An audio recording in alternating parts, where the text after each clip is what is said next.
रज्जू, दोपहर के 12 बज गए। आपकी लाडली अभी तक नहीं जागी, अभी तक सो रही हैं। सीता के पापा, मैंने उनको जगा दिया है, बस आती ही होंगी। आपके लाड प्यार ने दोनों को बिगाड़ के रख दिया है। रज्जू, मैं आपको बता देता हूँ, हमारे परिवार की परंपरा है, जैसे ही लड़कियां 16 साल की होती हैं उनकी शादी कर दी जाती है। 2 दिन बाद आपकी लाडलियां सीता गीता 16 की हो जाएंगी। उनको बता दीजिएगा कि मैं जल्द से जल्द उनके लिए लड़का ढूंढ के उनका विवाह कर दूंगा। ये आप कैसी बातें कर रहे हैं? अभी तो मेरी बेटियां बहुत छोटी हैं, ना समझ है, मैं कैसे उनका विवाह कर दूं? आप पुराने जमाने की बातें कर रहे हैं, ये नया जमाना है, मेरी बेटियां पढ़ना चाहती हैं। रज्जू, मैंने अपना फैसला सुना दिया है, अब इस पे कोई बहस नहीं होगी।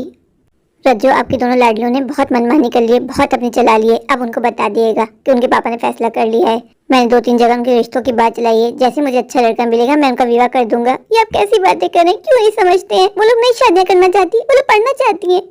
अभी उन दोनों की उम्र ही क्या है, उन दोनों ने देखा ही क्या है कि उन लोगों को जिम्मेदारियों बांधना चाहते हैं। मैं अपनी दोनों बेटियों को बहुत अच्छे से जानती हूँ, मैं उनकी माँ हूँ, मैं जानती हूँ वो दोनों कभी भी शादी के लिए राजी नहीं होंगी। आप तो छोड़ दीजिए ना जी। रज्जू, मैंने तुमसे मशवरा नहीं मांगा, तुम्हें कहा है जाके अपनी लाडो रानियों को बता दो कि मैंने फैसला कर लिया है, जल्द से जल्द मैं लड़का ढूंढ के उन दोनों का विवाह कर दूंगा। आज से तुम्हारी बेटियों को कॉलेज खत्म, अपनी बेटियों को घरदारी सिखाओ, घर के काम सिखाओ। कभी तो मेरी सुन लिया करे जी, हमेशा अपनी मर्जी चलाते हैं। क्या हो गया सीता गीता, क्यों तुम दोनों हर बार लड़ाइयाँ करती रहती हो? क्यों सारे घर को सर पे उठाया है? माँ सीता दीदी ने मेरी परमिशन के बगैर मेरा न्यू ड्रेस पहन लिया। ये मैंने अपनी फ्रेंड की बर्थडे पार्टी के लिए बनवाया था, इनसे बोले चेंज करके आए। बस करो तुम दोनों, तुम सबने मुझे पागल करके रखा है। तुम्हारी सुनो या तुम्हारे पापा की? क्या हुआ माँ, सब ठीक तो है ना? आप इतना गुस्सा क्यों कर रही हैं सुबह सुबह? सुबह दोपहर के 12 बजे हैं, आगे खोलो और टाइम देखो। माँ, इसमें कौन सी नई बात है? हम तो हर रोज ऐसे ही उठते हैं। माँ, बहस बाद में कर लेंगे, मेरी इंपॉर्टेंट क्लास है। अब मैं जल्दी से ब्रेकफास्ट बना दो, मुझे कॉलेज के लिए निकलना है। सीता गीता, मेरी बात कान खोल के सुन लो। तुम्हारे पापा ने तुम दोनों को कॉलेज जाना बंद कर दिया है। आज से तुम दोनों कॉलेज नहीं जाओगी, घरदारी सीखोगी, घर के काम में इंटरेस्ट लोगी। माँ, ये कैसी बातें कर रही हैं? लग रहा है आपने पी है। मैं पूरे होश में हूँ। तुम्हारे पापा ने फैसला कर लिया है, जैसे जैसे लड़के ढूंढ के तुम दोनों का विवाह कर देंगे। विवाह? अभी हम पढ़ना चाहते हैं, अभी हमें विवाह नहीं करना, जाके पापा को बता दीजिए। क्या करूँ मैं इन दोनों का? ये दोनों मेरी कोई बात नहीं सुनती। इनके पापा ठीक कहते हैं, इन दोनों को ज्यादा ही लाड प्यार करके मैंने ही बिगाड़ दिया है। न इनके पापा सुनने को तैयार है और न ही ये दोनों। इन सबके बीच में मैं पिस के रह गई।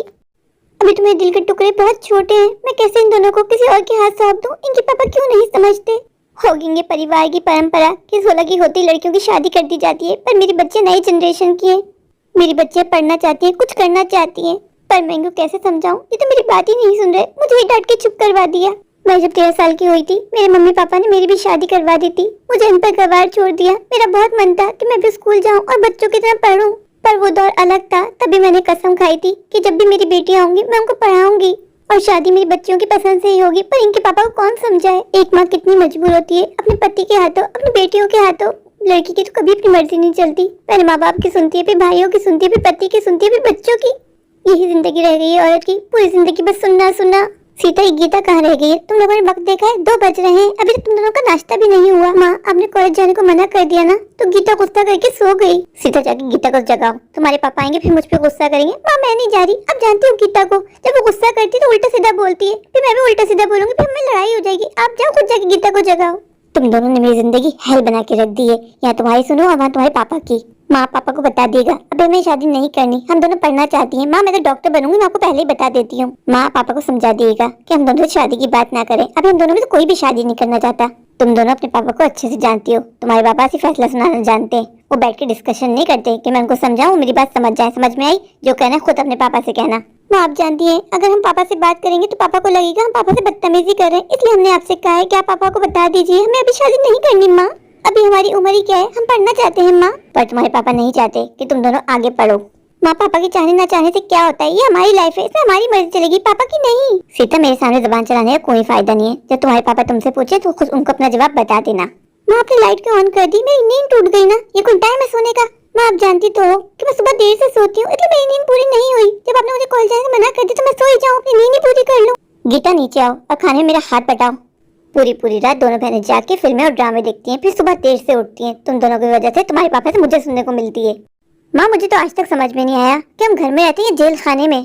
जेल में भी इतनी स्ट्रिक्टनेस नहीं होती होगी जितनी हमारे घर में। कभी कभार तो इस घर में मेरा दम घुटता है।